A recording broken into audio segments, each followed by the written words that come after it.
warahmatullahi wabarakatuh. Bertemu kembali dengan saya Nurin Tihani atau Bu Nur dalam pembelajaran biologi.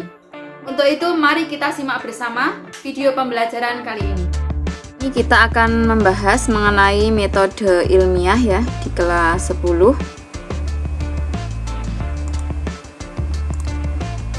Nah, apa itu metode ilmiah? Metode ilmiah yaitu proses berpikir untuk memecahkan masalah secara sistematis, logis, empiris, dan analitis. Sistematis artinya adalah terstruktur atau ada langkah-langkah di dalamnya. Kemudian logis artinya dapat diterima dengan akal pikiran. Empiris artinya dilakukan dengan suatu pengalaman atau eksperimen ya, dan dapat dianalisis atau bersifat analitis. Apa saja sikap ilmiah yang harus dimiliki oleh seorang peneliti? Yang pertama yaitu rasa ingin tahu yang tinggi. Yang kedua adalah jujur. Kemudian objektif, artinya pendapat kita disesuaikan dengan hasil eksperimen yang sudah kita lakukan, bukan berdasarkan atas pikiran kita sendiri. Kemudian berpikir secara terbuka dan memiliki kepedulian. Artinya mau menerima masukan dari orang lain. Kemudian teliti, tekun, berani, dan santun.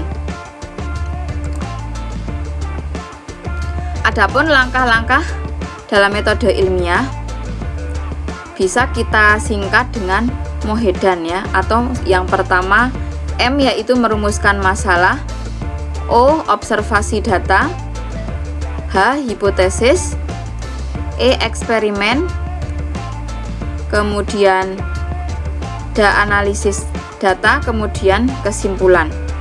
Jadi bisa kita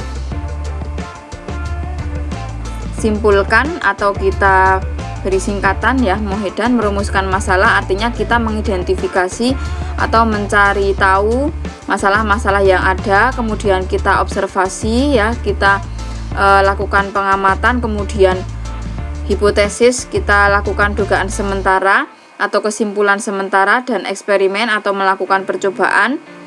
Kemudian kita analisis, kita bahas, kita kaitkan dengan teori yang ada berdasarkan dengan apa yang kita eksperimenkan, kemudian kesimpulan.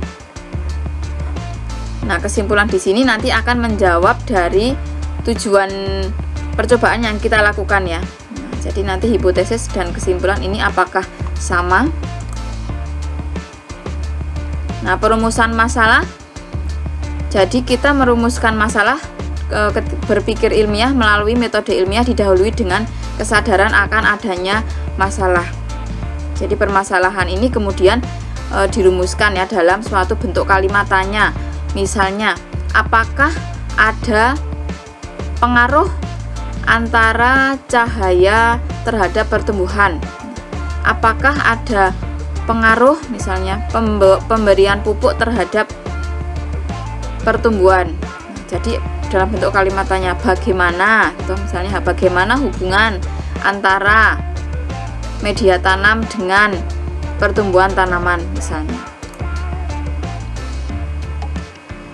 Pembuatan kerangka berpikir atau dasar teori. Nah, dasar teori di sini merujuk pada teori-teori yang sudah kita pelajari ya. Jadi penyusunan kerangka berpikir merupakan argumentasi yang dijelaskan hubungan antara berbagai faktor yang berkaitan dengan objek dan dapat menjawab permasalahan.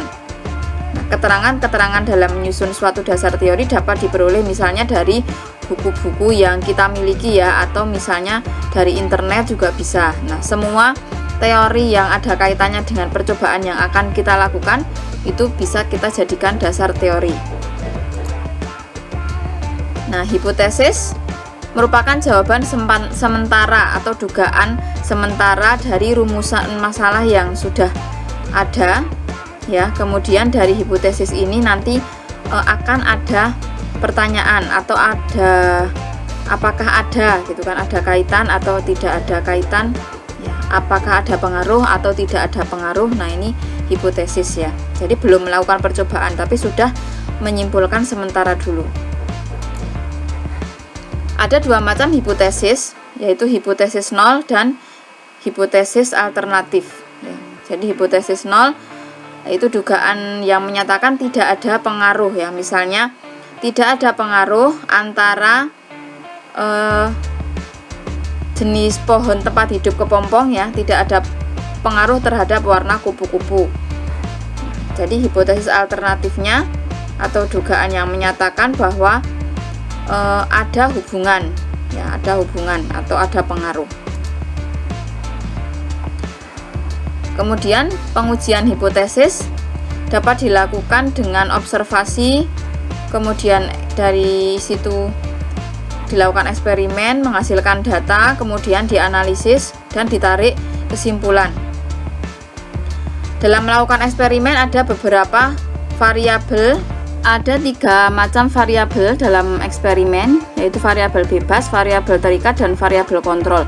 Nah, variabel bebas artinya variabel yang sengaja dibuat tidak sama dalam eksperimen. Kemudian variabel terikat yaitu variabel yang muncul akibat perlakuan dari variabel bebas, atau bisa dikatakan variabel bebas yaitu variabel yang mempengaruhi, sedangkan variabel terikat yaitu variabel yang dipengaruhi.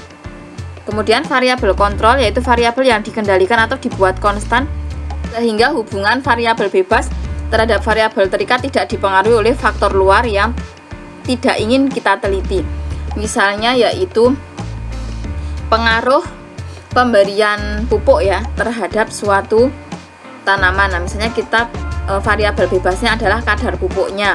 Nah, variabel terikatnya ya berarti nanti hasil tanaman yang dihasilkan dari perbedaan kadar pupuk tersebut. Nah, variabel kontrolnya misalnya kita menggunakan tanah yang sama, diambil dari tempat yang sama. Nanti kita dibedakan antara yang diberi pupuk dengan kadar yang berbeda dengan yang tidak diberi sama sekali. Kemudian data hasil eksperimen dapat dibedakan menjadi 2, yaitu data kualitatif dan data kuantitatif. Data kualitatif yaitu data yang tidak disajikan dalam bentuk angka tetapi dalam bentuk deskripsi.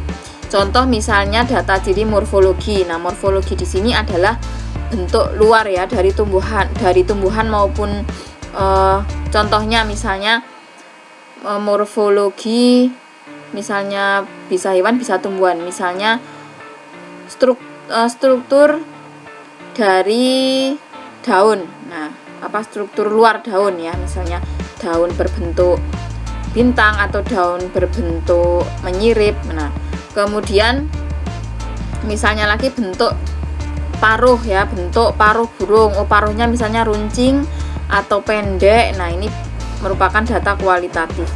Kemudian yang kedua data kuantitatif yaitu data yang disajikan dalam bentuk angka. Nah, contohnya adalah hasil suatu pengukuran ya. Misalnya kita ukur suatu tinggi tanaman. Nah, kita bisa tuliskan di situ angkanya, misalnya berapa tingginya, 10 cm misalnya. Atau bisa juga kita buat dalam bentuk tabel atau grafik ataupun diagram. Nah, sehingga mudah dipahami oleh orang lain.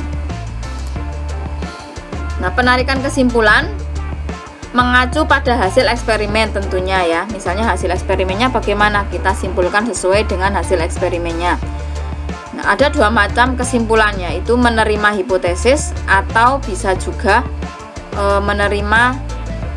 tidak menerima hipotesis yang ada ya. Jadi misalnya menerima hipotesis ya berarti hipotesis alternatifnya diterima, tapi misalnya tidak ada pengaruh berarti menerima hipotesis 0.